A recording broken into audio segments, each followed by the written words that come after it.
Mesdames et messieurs, bonjour, très chers téléspectateurs. Vous êtes sur Kivu Morning Post Télévision. Bienvenue à suivre le Flash Info. Les stagiaires de la 8e promotion de l'école supérieure d'administration militaire de Kinshasa se sont rendus en Tanzanie pour un voyage d'études enrichissant. Ces déplacements visent à renforcer leurs connaissances et compétences dans le domaine de l'administration militaire et à découvrir les pratiques et stratégies mises en œuvre dans les pays voisins. Les stagiaires de la 8e promotion de l'école supérieure d'administration militaire de Kinshasa sont arrivés le week-end dernier à Dar es Salaam, en Tanzanie, pour un voyage d'études. Conduit par le général de brigade Kakenza Jean-Claude et certains cadres de l'ESAM. Les 19 stagiaires de cette école à vocation régionale vont séjourner pendant près de 10 jours au pays de son excellence Dr Samia Suluhu Hassan, présidente de la Tanzanie, pour concilier la théorie à la pratique des notions apprises au cours de leur formation et vont observer des pratiques innovantes sur ces enseignements afin de développer une compréhension approfondie. D'entrée de jeu, pour vivre une expérience unique combinant histoire, culture et beauté naturelle de la Tanzanie et de certains pays voisins. La délégation de l'ESAM 8 s'est rendue ce lundi 7 juillet 2025 à la ville historique de Bagamoyo, située à 67,3 km de Dar es Salaam. Cette ville connue pour son passé des centres importants de commerce d'ivoire et d'esclaves ainsi que pour son architecture qui témoigne de l'influence arabe et allemande a permis aux stagiaires de la 8e promotion de l'ESAM d'admirer l'architecture swahili, de découvrir des bâtiments coloniaux allemands, notamment l'ancien fort, un site clé qui servait de centre administratif et commercial des Allemands, les ruines des Kaolé avec des mosquées et des tombeaux du XVIIIe siècle, la mission catholique fondée à la fin du XIXe siècle, les musées caravanes, sérail et les différentes espèces animalières exposées sur la place. À la fin de cette visite, les stagiaires se sont dit être ragaillardis des connaissances des civilisations africaines. La connaissance occupe une place de choix dans la vie d'un homme et surtout que nous sommes dans une phase de formation en tant qu'administrateur militaire.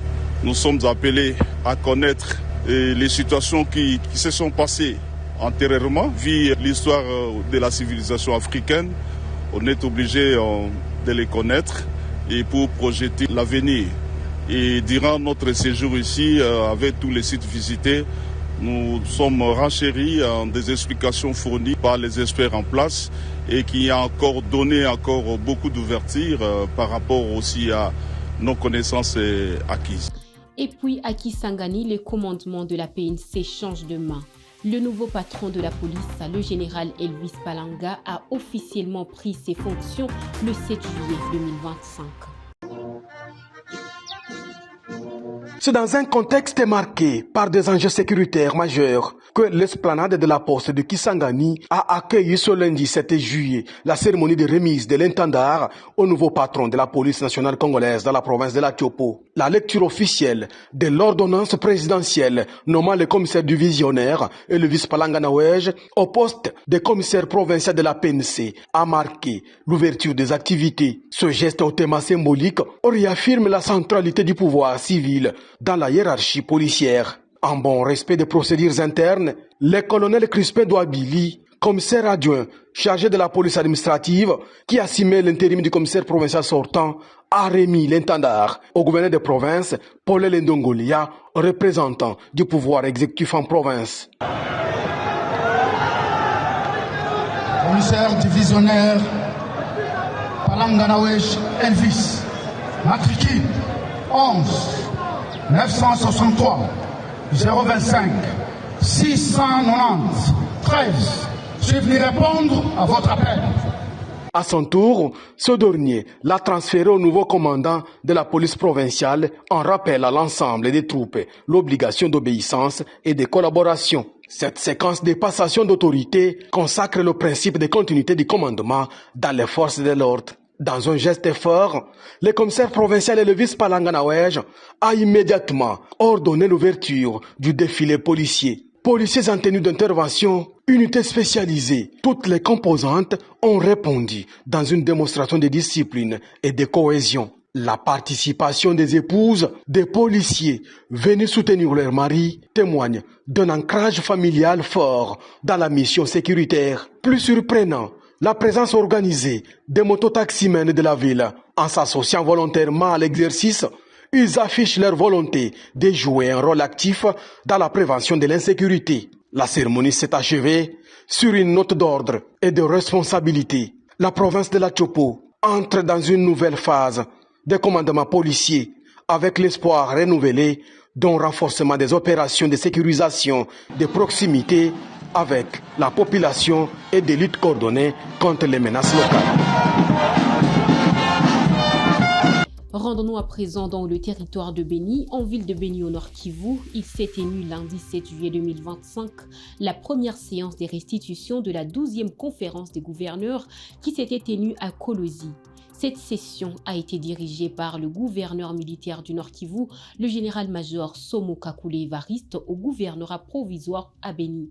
Suivez dans cette vidéo les réactions et interventions des leaders communautaires et de la société civile. Moi, c'est honorable Alain Siwako, député provincial et élu du territoire de Béni. Tout d'abord, nous remercions le gouverneur pour la restitution qu'il venait de faire. C'est la première fois que le gouverneur vient de la conférence des gouverneurs qui invite les élus du peuple pour restituer ce qui a été décidé. Et nous sommes très fiers que le gouverneur canalise le desiderata de la population de Béni. Vous savez que chez nous, il y a urgence d'un aéroport international à la dimension des autres aéroports internationaux. Et nous avons voulu que l'aéroport de Mavivi ait un financement pour être asphalté, pour répondre aux normes. Nous sommes très fiers de voir que le gouverneur a bien canalisé ces besoins de la population de Béni. Chez nous, il y a un projet de dot, la route Kassindi-Béni-Boutembo. La population est en train d'attendre. Ça fait 4 ans maintenant depuis que la promesse a été donnée, depuis que les travaux ont été lancés à Kassindi. Voilà 4 ans. Aujourd'hui, nous sommes contents d'apprendre que ce point a été discuté à la conférence des gouverneurs et que l'asphaltage de la route Kassindi-Béni-Boutembo va commencer dans quelques jours. Ça, c'est l'assurance du gouverneur de province. Nous avons aussi posé la question par rapport à l'élargissement du courant électrique produit par Kivu Energy à partir de Lubero. Ce courant-là est déjà autorisé de desservir la ville de Boutembo, la ville de Béni et aussi les communes périphériques de la ville de Béni. Et donc nous sommes en train de remercier le gouverneur parce qu'il a transmis fidèlement les desiderata de la population de Béni, mais aussi sans oublier les opérations de mutualisation FRDC, UPDF, qui sont lancées depuis hier à chefferie de Babila Bakwanza, à territoire de Mambasa. Mais aussi ces opérations sont en train d'être intensifiées à territoire de Lubero et quelques petits groupes qui circulent encore à territoire de Mambasa, mais aussi à la limite entre le territoire de Béni et le territoire de Rumu. Et donc tous ces desiderata ont été transmis par le gouverneur de province et il nous a rassuré que le gouvernement national a pris des dispositifs pour consolider, pour intensifier les opérations de traque des ADF. Je pense que dans quelques mois, l'histoire ADF appartiendra au passé et que la population va vaguer librement, surtout aux activités des champs. En fait, ce que j'ai retenu pour moi, d'abord, c'est la question des désenclavements du territoire ou encore de la province du Nord Kivu.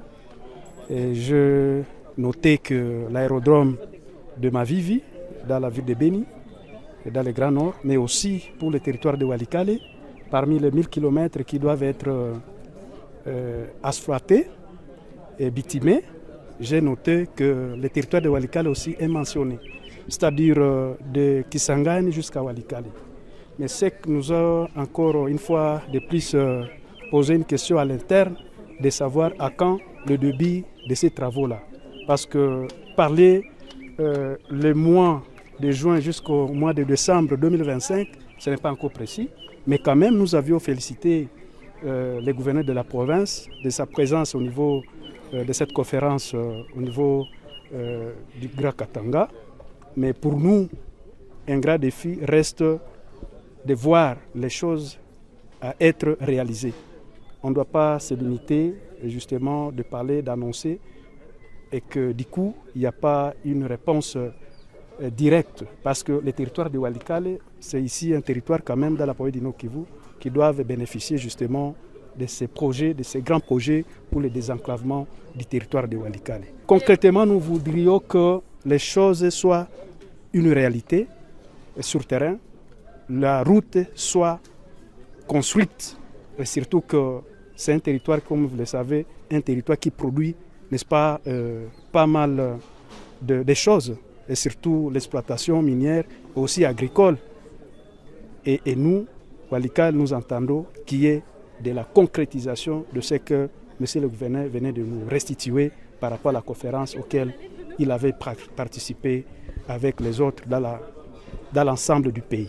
Exactement, nous avions aussi noté cela, non seulement la question des brousses, mais aussi la question de la santé. Et surtout, il y a pas mal de médecins qui seraient déployés les fins fonds des territoires de la province du Nord Kivu, où ils ont des difficultés et aussi ils ont des problèmes liés à la sécurité et aussi physique et matériel auxquels ils travaillent. Et pour nous, nous avions félicité parce que lorsque vous trouvez des magistrats, les fins fonds des territoires comme Walikale, où il n'y a pas de route, l'accessibilité. Et d'ailleurs, il y a certains magistrats qui jusque-là, depuis que l'ennemi a pénétré le chef-lieu du territoire de Walikale, ils n'ont pas encore entré dans leur lieu de travail. Faute de quoi? Faute de l'enclavement. Et pour nous, si aujourd'hui l'État congolais a pensé à cela pour encourager, pour accompagner ces magistrats, pour nous, c'est un ouf de soulagement. Et aussi, on va essayer de restituer cette même information sous les liens, afin de partager la même information. Et nous voudrions que ça soit concrète parce que les magistrats souffrent sur le terrain. Et si aujourd'hui il y a la question de la corruption, il y a la question liée au non-traitement des dossiers sur le terrain, c'est suite à tous ces problèmes-là auxquels les magistrats se retrouvent sur le terrain et du coup, ils se retrouvent à être de gauche à droite pour être tentés à faire n'importe quoi sur le terrain. Et à ce niveau, nous remercions et nous allons suivre jusqu'au bout parce qu'on ne saura pas garder toujours de bonnes idées dans des livres ou dans des poches sans qu'il y ait de la concrétisation de cela. Lors d'un bref séjour à Butembo, le gouverneur militaire du Nord Kivu, basé à Beni, a rencontré la FEC avant de visiter plusieurs chantiers d'infrastructures, notamment à Katwa. Il a assuré que la voirie urbaine s'améliorera grâce au financement propre de la province. La voirie urbaine de Butembo est décidément transformée en chantier par le gouvernement provincial du Nord Kivu.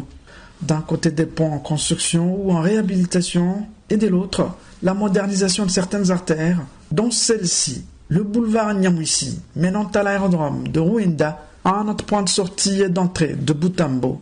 Peu avant de boucler sa mission dans la ville ce dimanche 6 juillet, le gouverneur de province a personnellement inspecté les travaux sur différents chantiers.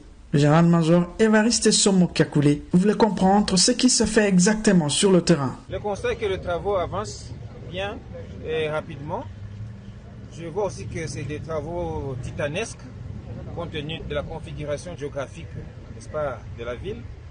Mais ça donne bon espoir que très bientôt, enfin, l'asphaltage va commencer et que finalement, nous aurons résolu ce problème qui a trop duré.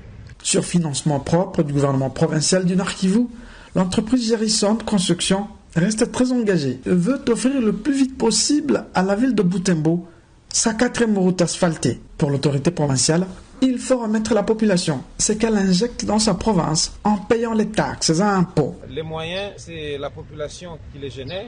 Il n'y a que la population qui est en train de réaliser tout ça. Ce n'est pas nous. C'est eux qui payent les taxes, c'est eux qui donnent même des taxes conventionnelles, additionnelles. Ils s'organisent autour de la FEC ou des autres corporations comme le secteur de café cacao, et ainsi de suite. Ce qui donne, ce que nous reversons, n'est-ce pas, dans tous ces travaux. Le gouvernement militaire a aussi visité l'usine d'asphalte installée à Katwa, une autre propriété de la province. L'usine n'est pas abandonnée. Il faut seulement dire qu'il y a eu un temps entre les travaux d'asphaltage qui ont eu lieu dans la ville et ceux-ci. C'est pour ça que la machine a pris un peu de rouille, mais elle est tout à fait en bon état. Et j'ai donné les ordres nécessaires pour qu'on puisse, dans un premier temps, construire un hangar pour la protéger, mais aussi, très rapidement, la remettre en marche. Nous allons y travailler. Les infrastructures font partie intégrante des opérations sécuritaires et humanitaires, tous les trois qui constituent d'ailleurs le pilier de gouvernance du général-major Évariste Somo, qui a coulé en réaction à une certaine opinion qui estime que le gouvernement de l'état de siège semble s'écarter de sa mission. Faire la paix en s'écartant du développement, c'est pas possible, conclut le gouverneur du Nord Kivu. Mesdames, mesdemoiselles et messieurs, c'est par cette information que nous clôturons ces flash infos sur Kivu Morning Post Télévision. Portez-vous bien et à la prochaine.